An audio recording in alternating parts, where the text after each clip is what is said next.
Magandang araw po, welcome po sa aking channel, Nov9 TV. Patalasasan po, meron po ba kayong mga properties na napapabayaan or non-performing assets? Plan nyo ibenta, pero wala kayong oras pagbenta nito. Kung ito'y pagkakatiwala nyo po sa amin, tawag lang po kayo sa aking numero, usap po tayo, gawan ko po ng video for free. Yes, libre po. Wala po kayong babayaran.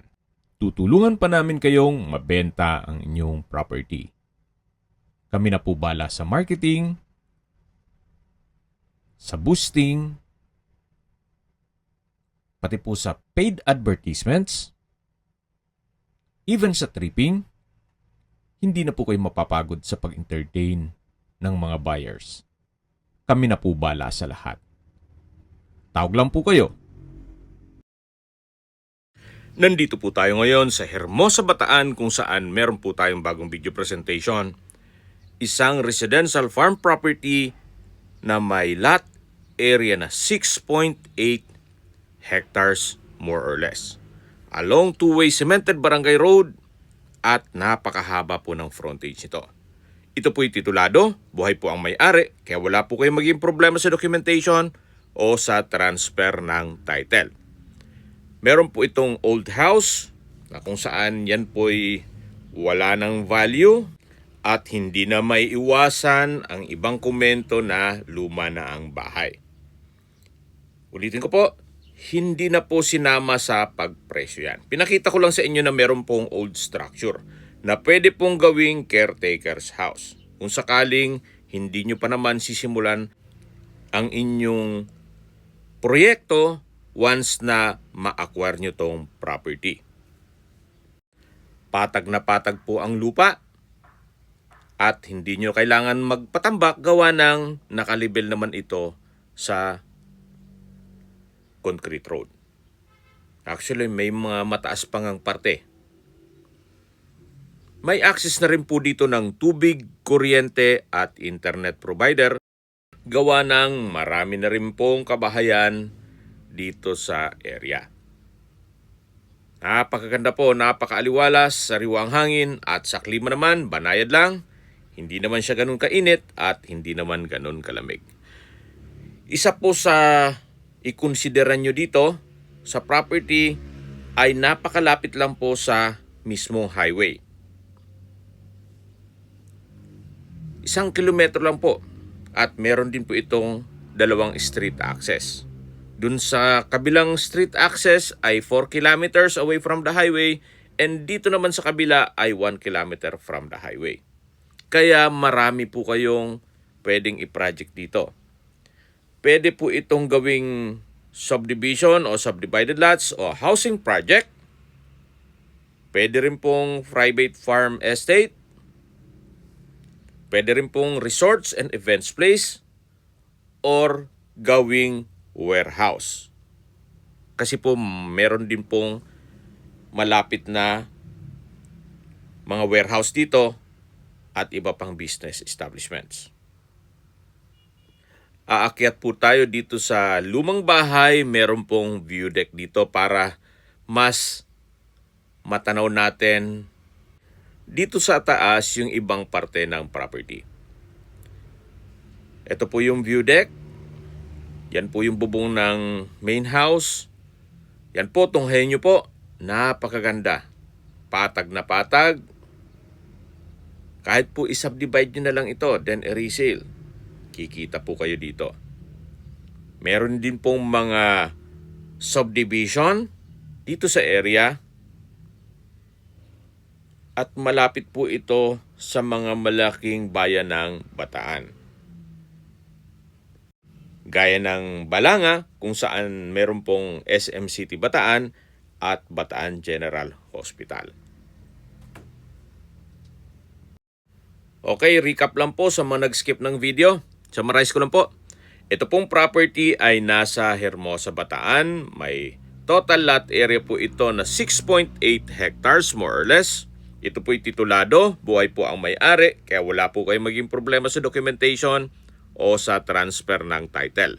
Along Barangay Road o two-way cemented Barangay Road, flood-free area, patag na patag ang lupa, ito'y titulado, buhay po ang may-ari, kaya wala po kayong maging problema sa documentation o sa transfer ng title.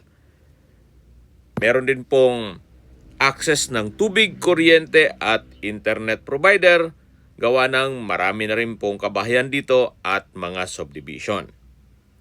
May dalawang street access na kung saan napakalapit lang po sa highway. Okay, sa distance, location at travel time portion na po tayo. Mula po sa highway, yung isang way going dun sa mismong highway ay 1 kilometer at 2 minutes ang travel time. At dun naman sa kabilang street access o barangay road access ay 4 kilometers away from the highway. At mula naman po sa bayan mismo ng Hermosa, meron din po pala itong Mountain View. At mula naman sa bayan ng Hermosa, kung saan kompleto na rin po doon gaya ng public market, groceries, convenience store, remittance center, at meron din pong Hermosa Ecozone Industrial Park. Ang distance is 6.1 kilometers at ang travel time is 8 minutes.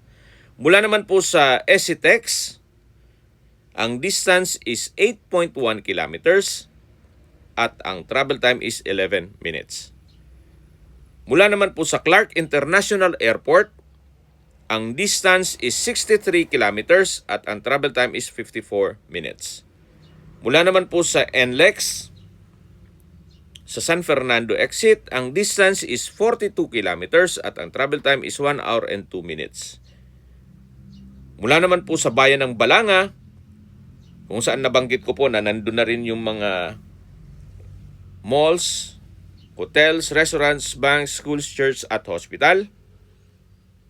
Ang distance is 17 kilometers at ang travel time is 20 minutes. Yan po yung lagi kong binabanggit sa inyo na dapat nyo i-consider sa paghanap ng property ay yung meron pong malapit na hospital.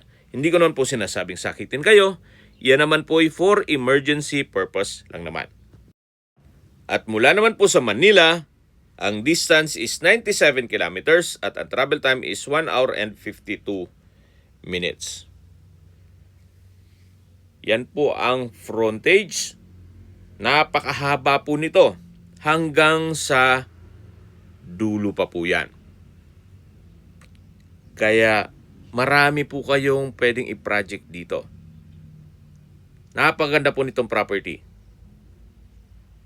At pati lokasyon nito. Reason for selling, well, lahat po silang magkapatid ay nasa Amerika.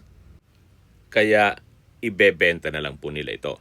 Ang nakatira po dito ay kanilang caretaker. Kung sakali po na ang interested buyer ay nandyan din po sa Amerika, mas mapapabilis po ang inyong transaksyon. Okay, sa presyo na po tayo. Binibenta po ito ni owner sa halagang 1,500 pesos per square meter. Fair deal na rin po, gawa ng dito po sa mga karatig lugar, nasa 2,000 hanggang 2,500 na po ang per square meter. At doon naman sa mga subdivision ay mas mataas na po ang value ng lupa. I-develop nyo lang nga po.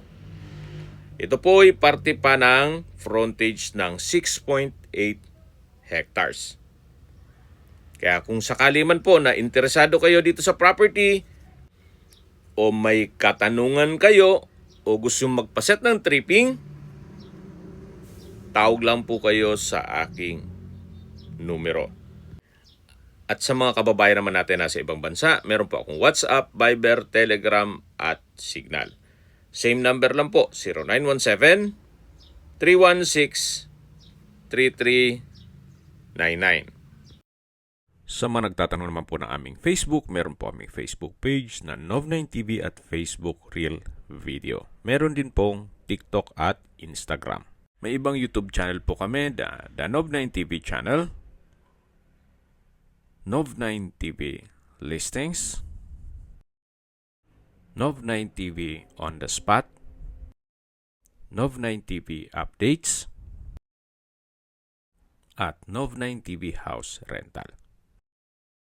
Sana po naibigyan nyo ang video presentation. Paki-like and subscribe na lang po sa aking channel para ma-update din po kayo sa aking future listings. Kung sakali po hanap nyo yung mas malaking sukat ng lupa, meron din po kami ibang listings na pwede nyong pagpilian. Huwag po kayong mag-atubiling tumawag sa amin. Then, let us know your budget para malaman namin kung anong property pwede naming ilog sa inyo. Sa lahat pong viewers, subscriber at nagtiwala po sa amin, salamat po sa suporta. Ingat po kayo lagi at yung pamilya. Maraming salamat po.